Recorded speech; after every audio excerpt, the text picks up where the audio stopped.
Hi friend, EI के बारे में तो आप लोगों ने काफी सुना है। EI यानी इमोशनल इंटेलिजेंस, ये एक ऐसा टॉपिक है जो कि मनोवैज्ञानिकों के रिसर्च का कुछ समय से केंद्र बिंदु बना हुआ है। तो हम आज जानेंगे EI यानी इमोशनल इंटेलिजेंस क्या है और उसके आधार पर हम अपने लाइफ को कैसे बेहतर बना सकते हैं। तो पहले हम बात करेंगे इमोशंस की। इमोशंस क्या होता है? इमोशंस एक कॉम्प्लेक्स चेन है जो कि हमारे परसेप्शन से ही बनता है। इमोशंस और फीलिंग्स सेम नहीं होते, हालांकि इन दोनों को हम एक ही मापदंड पे लेते हैं, इमोशंस और फीलिंग को, पर ये सेम नहीं होते। फीलिंग्स इमोशन से क्रिएट होता है, हमारे इंडिविजुअल परसेप्शन से इमोशन क्रिएट होता है और इमोशन से फिर हमारा फीलिंग क्रिएट होते हैं। इसलिए फीलिंग्स और इमोशंस अलग होते हैं। हालांकि दोनों इंटरकनेक्टेड हैं पर फिर भी अलग हैं। एग्जाम्पल के लिए हम देखेंगे कि एक आदमी अगर एक सांप को देखता है, उसकी ब्रीदिंग फास्ट हो जाती है, उसके हार्ट बीट बढ़ जाते हैं और वो दौड़कर भागने लगता है। यहाँ हमने देखा कि इमोशंस के कारण ही डर को उसने फील किया। तो काफी हद तक अब इमोशंस और फीलिंग्स की क्लियरिटी आ गई होगी। तो इमोशन को समझते हुए अब हम समझते हैं हमारी अपनी और दूसरों की भावनाओं को पहचानते हुए, खुद को प्रेरित करते हुए और दूसरों को के भी भावनाओं को समझकर अपने रिश्तों और कार्य क्षेत्र में अपने भावनाओं को सही रूप से ऑर्गेनाइज करने की क्षमता को ही इमोशनल इंटेलिजेंस कहा जाता है, जो कि आजकल काफी सुनने में मिलता है। कुछ वर्चूज के आधार पे हम अपने इमोशनल इंटेलिजेंस को बेहतर बना सकते हैं, जैसे खुद के प्रति अवेयरनेस, अपने इमोशंस को मैनेज करने की क्षमता,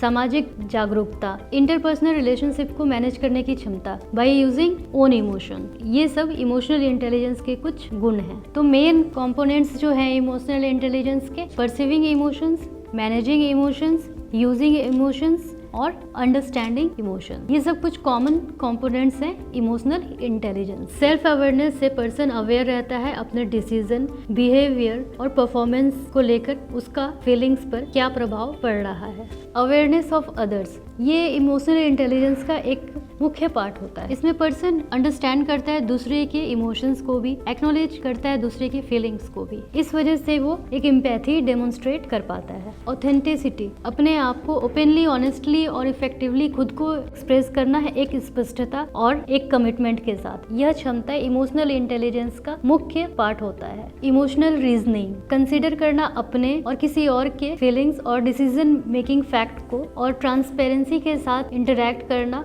और दूसरे के साथ कम्युनिकेट कर पाना, यह भी एक इम्पोर्टेंट वर्चूज है इमोशनल इंटेलिजेंस का।